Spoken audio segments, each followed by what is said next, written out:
Hey, welcome students to the first ever live recording Mr. Messner's Math Speaker Series. We have with us my sister, Rebecca Leckie, formerly Rebecca Messner, the Mrs. Messner, but now she's Mrs. Leckie. And we're going to go through some questions with her. Say hi to everybody, Rebecca. Hey guys. Where are you video chatting from? I'm in Los Angeles. LA. Okay, well, we're gonna just roll through some questions quickly. It shouldn't take too long, so let's go. So where do you work and what do you do? So I work at Netflix, and I work on a team called Content Strategy and Analysis. And what does content? What does that mean? What do you do when you do content strategy and analysis? It's a good question. So we are essentially the internal consulting group that we work alongside the creative executives. So if you're a creative executive at Netflix, you're meeting with like directors and actors and deciding what shows to make to put onto the platform. So like 13 Reasons Why or Stranger Things, if you're a creative executive, you're like, oh, I think I'm gonna, get together with this filmmaker and make this show called Stranger Things and put it on Netflix. So they're making all the decisions from a creative point of view. And then our team works with the creative teams and we analyze all of the data. So we know who's watching Stranger Things, how many people are watching, where they're watching, and we're able to use that data to better inform the creative teams so they can make better, basically, business decisions. So we can get more subscribers to Netflix who can pay us a monthly subscription fee and then make sure that we can have enough money to keep making more shows. Now, to keep the students who are watching reeled in, can you give like an example of something where you went to creative and you were like, hey guys, actually looking at some data, kids are watching this. So can we do another show like this? And then they did that show? Yeah, well, Stranger Things is a good example of that. We made 3 seasons. I think they're coming out with a 4th season at some point. I work specifically with the nonfiction team. So 2 recent examples are we put out a show recently called Love is Blind. Okay. Which is a reality television show, dating show where you can't see the person that you're dating and then you have to agree to marry them. And then it's like a totally insane reality show. So my wife next to me is giving the thumbs up. I guess. Oh, it's so good. I watched the finale the day it came out at like 9. But how did you know that was going to be successful? So we, part of our job is to look at what works on regular television.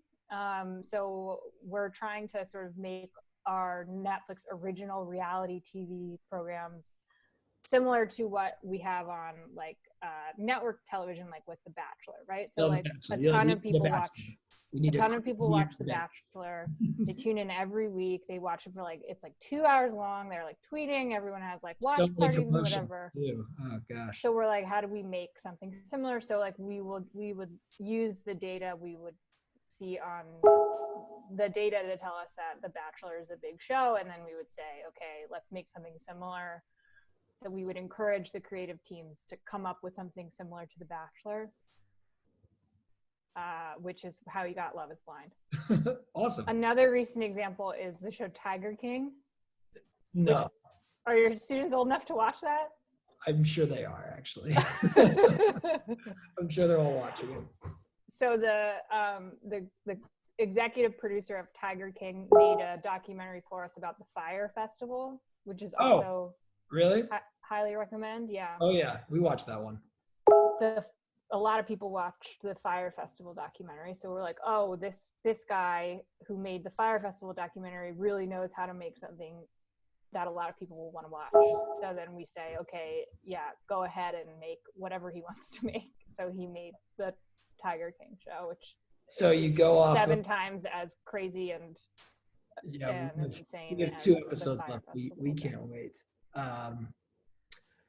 Well, awesome. So here we go. Now we're going to talk more about like the math side of things. But before we get there, take me through where you went to college and what you did before you started this job and how you got there. Yeah, it's a weird route, but I went to Johns Hopkins University in Baltimore, and I majored in creative writing. I did take AB calculus and We'll took talk about the that. Don't worry the about it. AP exam, Yeah. but I was tired of math, and so wanted to pursue the creative side. And then I worked in journalism for a little while, and then documentaries, and then kind of burnt out of documentaries because there's not a lot of money to be made in documentaries. And so then I joined the family business, which have they heard about? I think Dad came into half of my classes and said hi, but yeah, this is a family business. Cool, yeah, and in investment management, basically. Right. So We were both finance. analysts at different times. We never worked at the same time. No, I sadly. was earlier, you were later.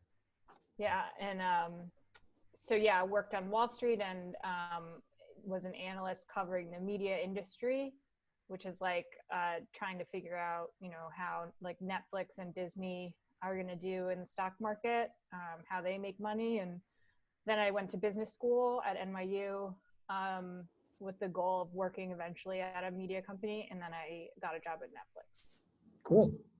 And so you got a data analysis job. You must be doing a lot of math in your job. What kind of math are you doing? You're doing analysis of numbers. Like, what does it look like? We're not doing calculus.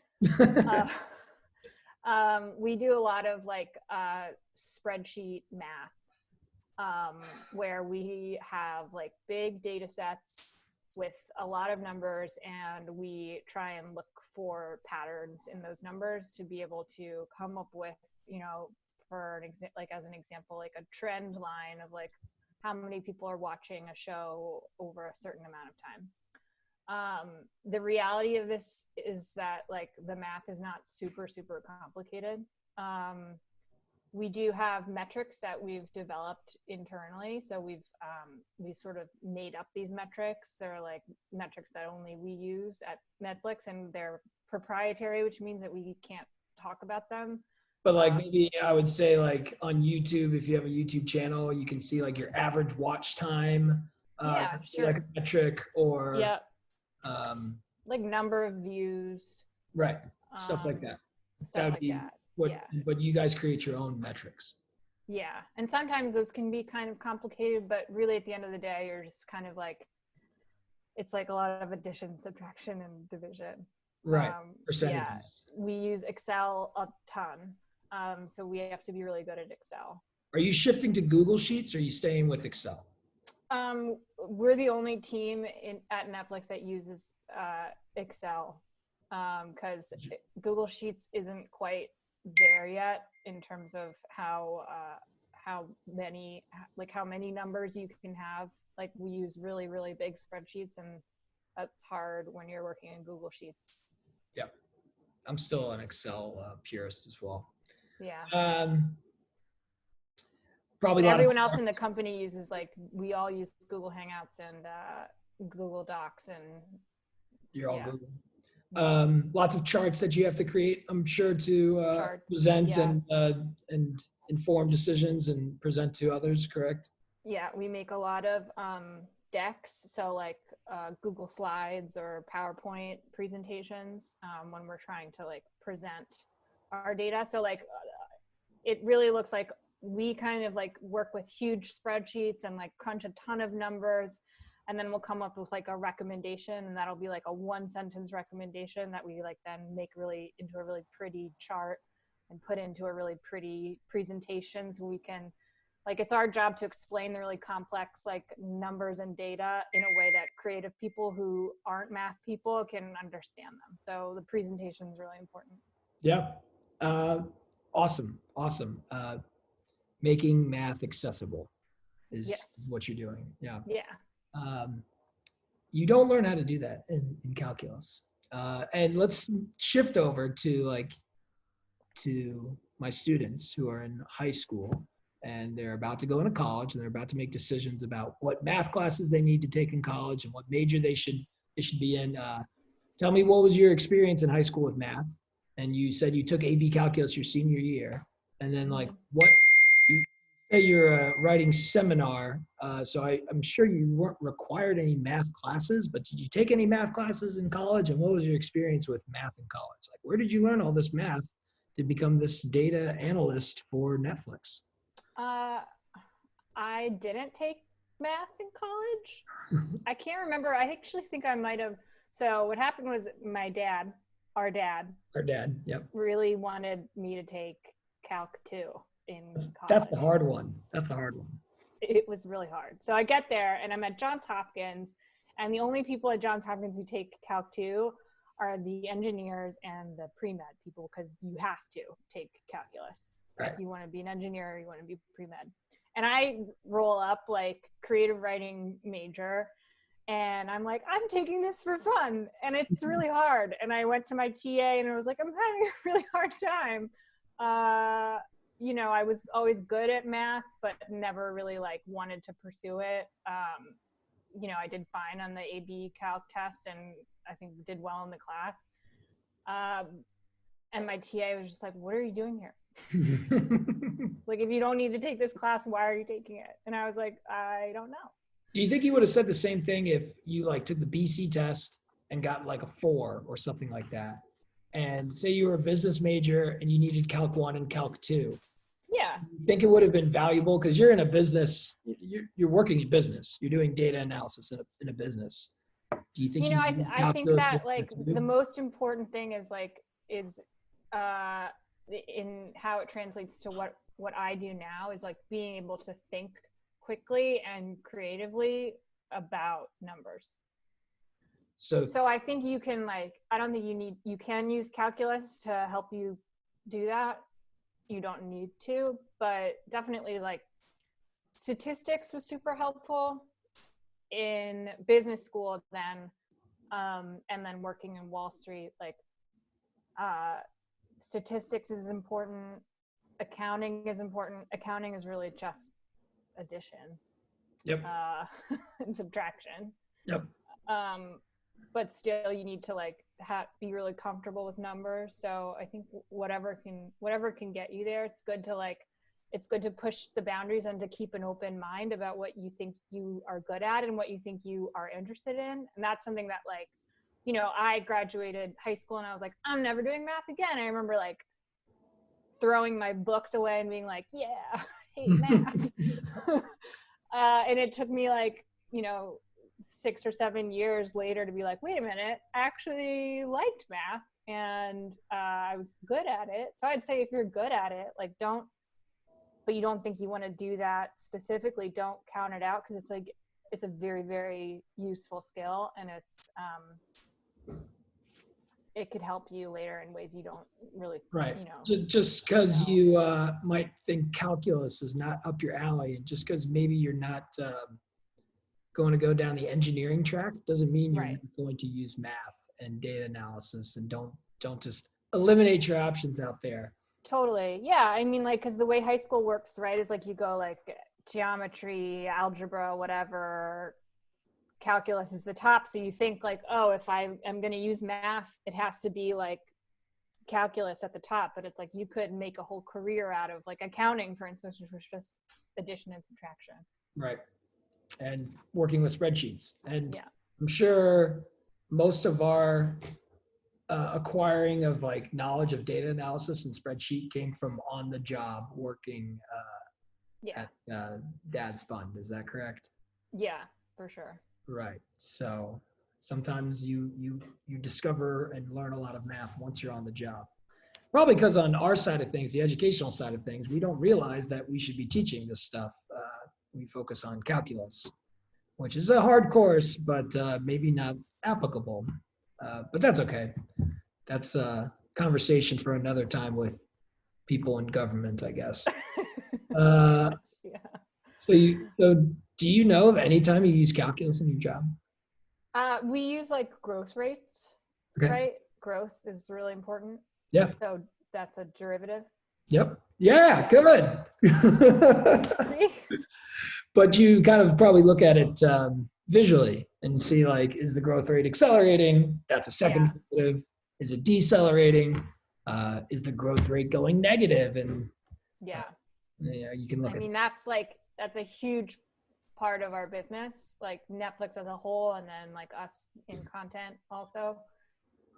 So it's hugely important, but I do know it's a very small part of calculus. Yeah.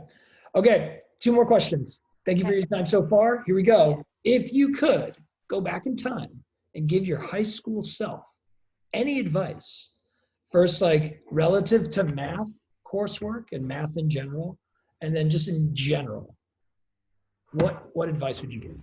Oh my God. Uh, I would tell myself to I think believe in myself a little bit more than I did, and to not discount, for instance, like the math part of my brain that always worked fairly well, but that I didn't come back to until like 7 years later. I would say don't think you can't do that. And then in general, no, I don't know. I did a lot of like waffling and I don't know what I want to do, and went through a really circuitous path to get to where I am, and graduated college and had no idea what I was going to do. So I would say don't put too much pressure on yourself to feel like you need to have everything figured out by certainly 17, but also even 25. Right.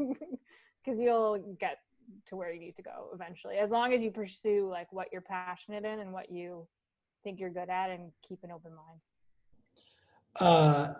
That probably covers both math and real life. Yeah, keep an open mind and go after what you're passionate. Anything else you want to tell us? Tell a high school senior. Oh man, I just that I'm really sad for you guys. I feel really bad that you're there might not be graduation. Yeah, that's really sucks. Be prom. I'm really sorry. So give yourself, I would say give yourself some time to off your phone and off social media to do some thinking and to do some unstructured activities, because I think everyone's too dialed into your phone, and you guys are probably way more dialed into your phones than anyone else in the world, and it doesn't always make things better. And they say oh my God, Einstein discovered whatever when he was sick with whatever. So you could use this time to you never know if you kind of disconnect and think creatively what you could come up with. So awesome advice, Rebecca Messner. Rebecca Leckie, my sister. Rebecca, thank you for your time. Thank you for the first ever interview on the Mr. Messner Math Speaker Series. It's really fun. We appreciate it. Love you, Beck. Love you. I'll talk to you soon, okay? Bye, guys. Bye. Thanks again.